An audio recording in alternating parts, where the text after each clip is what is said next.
So I finally got my car fixed, and the passenger side door looks perfect. They did a really good job over at Dusty's Collision, and it cost me like $430, which sucks, but I've got my baby back. It's doing all right. So this video, I wanted to respond to one of the most common sort of questions that I've gotten in the comment sections, which is, do you think a Miata is the right car for me? And I get this question a lot, and it's asked in different ways, like, oh, do you think I'm big enough? Do you think, how does it work in the snow? Things like that. So I thought I'd do a quick video of how to decide, or how I decided that a Miata was the right car for me. Because I don't know if it's the right car for you, but I know how I came to the decision that it was the right car for me. So I started my search for a new car about a year ago. And it really started when I had a combination of enough saved up money from my summer internship and enough frustration with my old car, which was a Chevy Malibu. And those frustrations stemmed almost entirely from the fact that it was really boring. I got a lot of opportunities to drive some pretty exciting cars when I was working in the auto industry over the summer, and every time I drove a new or even a used fun car, I was like, wow, I really need a change in my life in terms of car ownership. So I started looking around. The first thing I knew that I had to have was a manual. So whatever car I got, it had to be a manual. That was the first requirement. The second requirement was that it had to be small. I live in a college town where parking is tricky. I don't have a lot of money to pay for gas and things like that, so a small car is definitely something I wanted. Obviously, it had to be sporty, it had to be fun in some way, and sporty is probably the easiest way to have fun. I did, for a brief time, look at Jeeps and stuff, which aren't sporty, but they're still fun cars, but they really didn't fit the small, low-to-the-ground kind of profile that I found I really wanted. So then my next priority, which wasn't a requirement, but it was something that I was interested in, was rear-wheel drive. And that's something that's surprisingly hard to come by in cheap cars. So most cars that are under, that are $4,000 or under, which was my budget. So that's actually probably the first thing above a manual transmission, is it had to be within my budget, which was $4,000. I was like, well, rear-wheel drive is definitely something that I want, and when you look at cars that are under $4,000 that are rear-wheel drive, you basically have Mazda Miata, old janky Porsches like Porsche 924s and things like that, which I wasn't so sure about that. I definitely didn't want to buy a car that was thank you.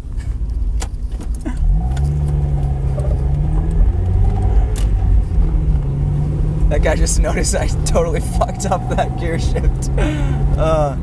It's hard to drive and shift at the same time. Where was I? Oh yeah, so I wanted a rear-wheel drive car. I wanted something that was sporty, but I didn't want something that was older than me. So that was another requirement. I didn't want to buy a car that was older than me because I felt like that would just create too many issues. So yeah, and besides like the old Porsches and maybe some old Nissan Z cars and things like that, rear-wheel drive cars under $4,000 are basically just pickups, and I definitely did not want a pickup truck. So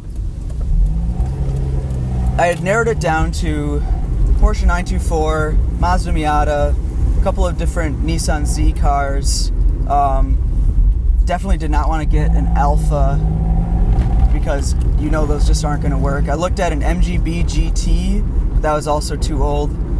And so basically, reading articles and things like that, it boiled it down to the Mazda Miata. I had never driven a Mazda Miata before I took one on a test drive for the first time.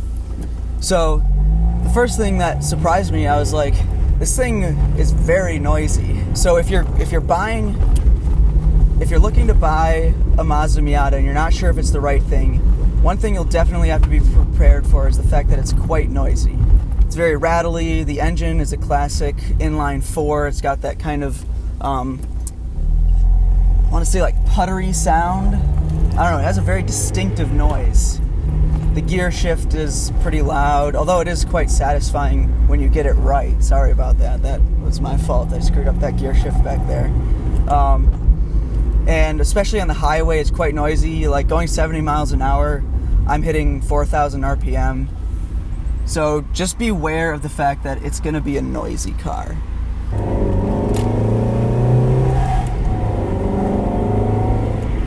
Another thing is you'll have to make sure that you will never need back seats. And this is pretty obvious because the Mazda Miata is only a 2-seater. So if there are ever times, if you often like need to transport friends or family or things like that, and this is going to be your only car, then you probably don't want a Mazda Miata because it only has 2 seats. That being said, if this is a second car, just a thing to whip around on the weekends or take to motocross or autocross, then why not?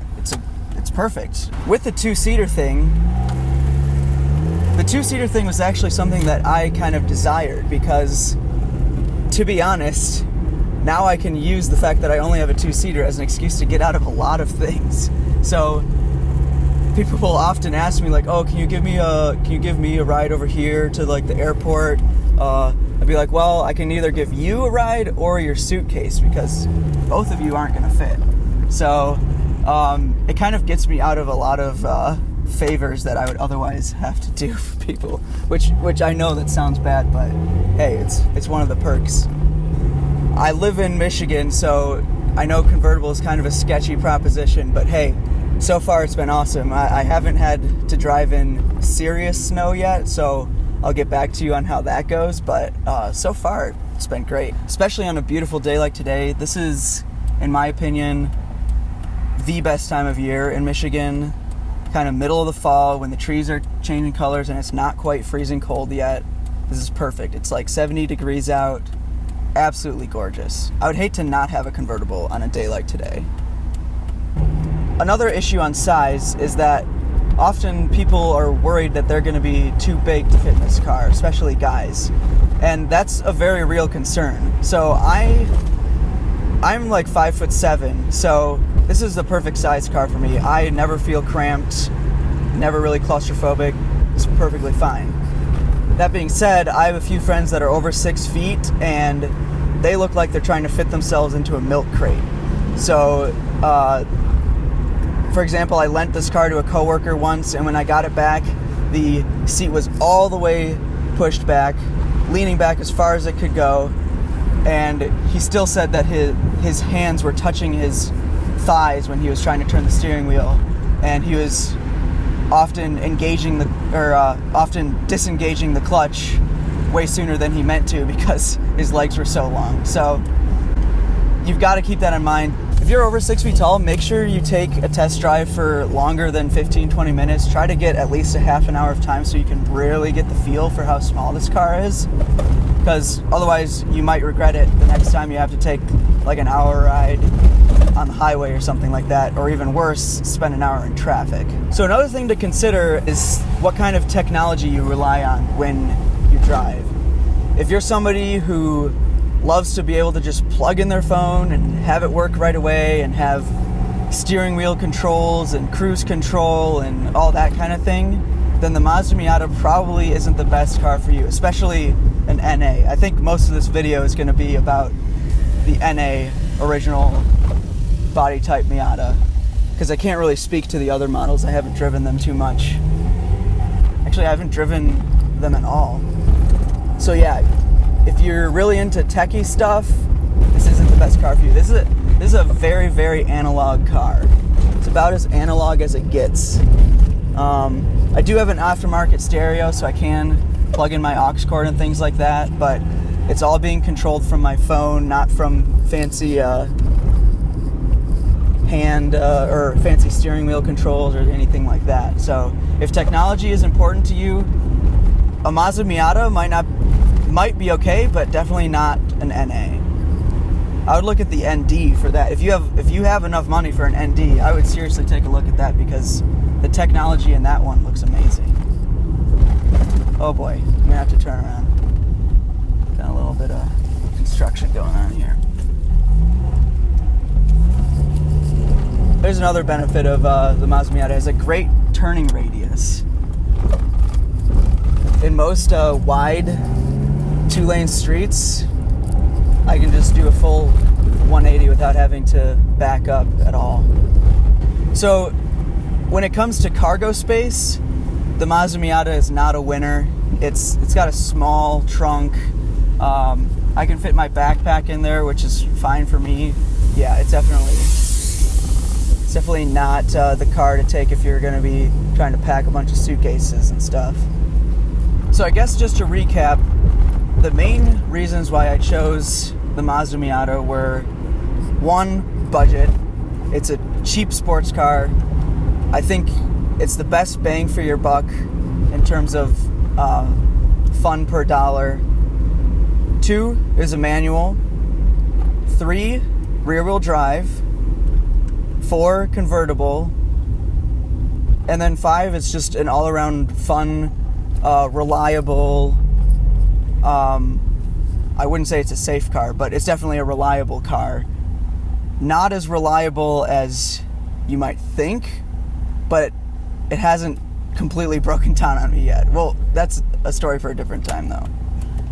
Let's just say it's reliable for a 90s car. Put it that way. Sorry this video is a bit of a ramble. I just felt like I needed to get some kind of video out there, so and I don't have much time. I've got midterms going on right now. I just got my car back from the shop, so sorry for if it seems kind of rushed, but I thought you guys deserve something at least, since I haven't posted anything in a while, so here you go.